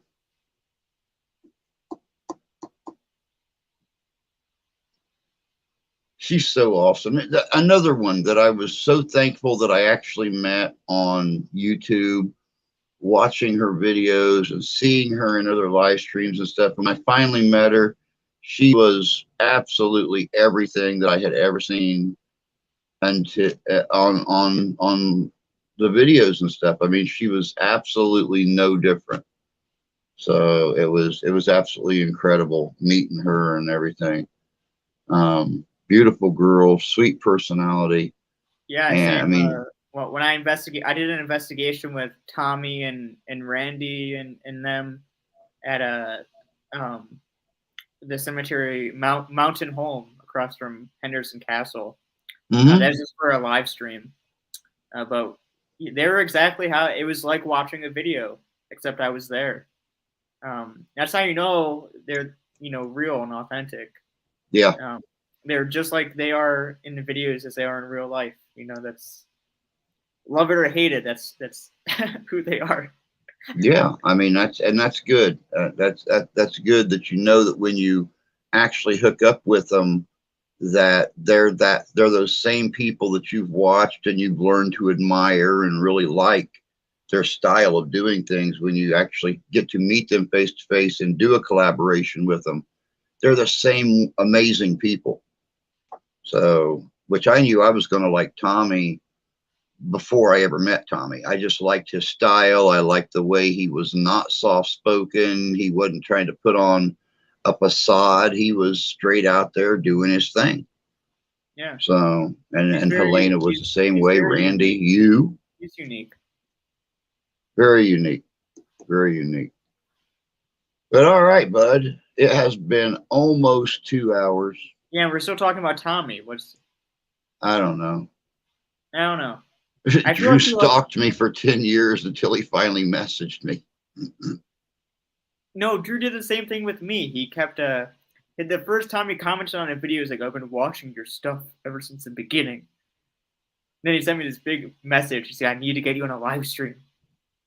And then he comes with all this intimate knowledge, and he knows the timeline. Drew does his research, and that's a good thing. Well, until a lot of your videos vanished, um, I had watched several of them multiple times just to get a feel for these different locations in case I wanted to go to them. Yeah. I knew what had been found, what had found you, what was communicating, what wasn't. Now I got to admit, the one that really got to me, and we'll end this right after this.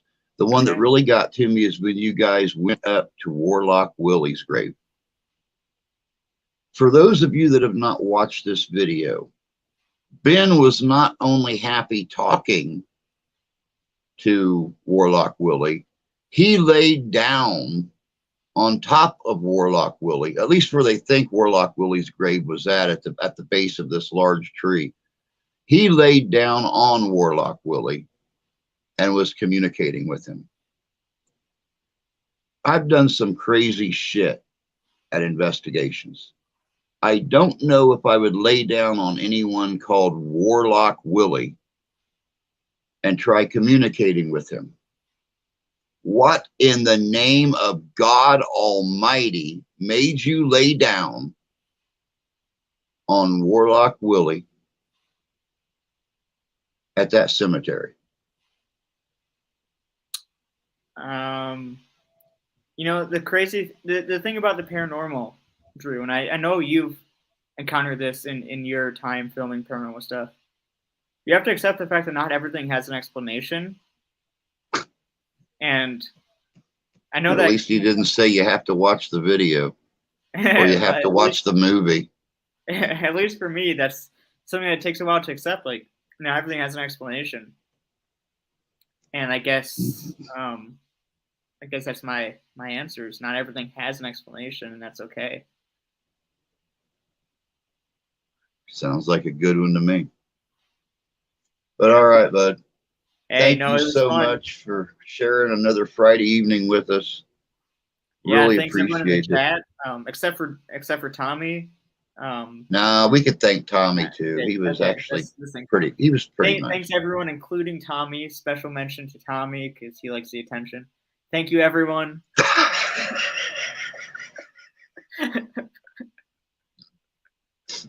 I feel sorry for you. The next investigation, we're all on together. Which one of us? All of us, Tommy, you, me. I feel sorry for. I feel like we're just gonna be messing with, like, I'm gonna be messing with you while you mess with Tommy while Tommy messes with me. We're all gonna be messing with each other simultaneously. It's going to be the very first ghost adventurous type video I've ever done, because all it's going to be is the three of us screwing with each other. I look forward to that very much. I do too. I do too. But thank you everybody for joining us tonight. Ben, again, thank you very much for sharing another Friday evening with us. Now you can go grab a bite to eat and kick back and relax. Oh, I've been relaxing for 2 hours. This was fun.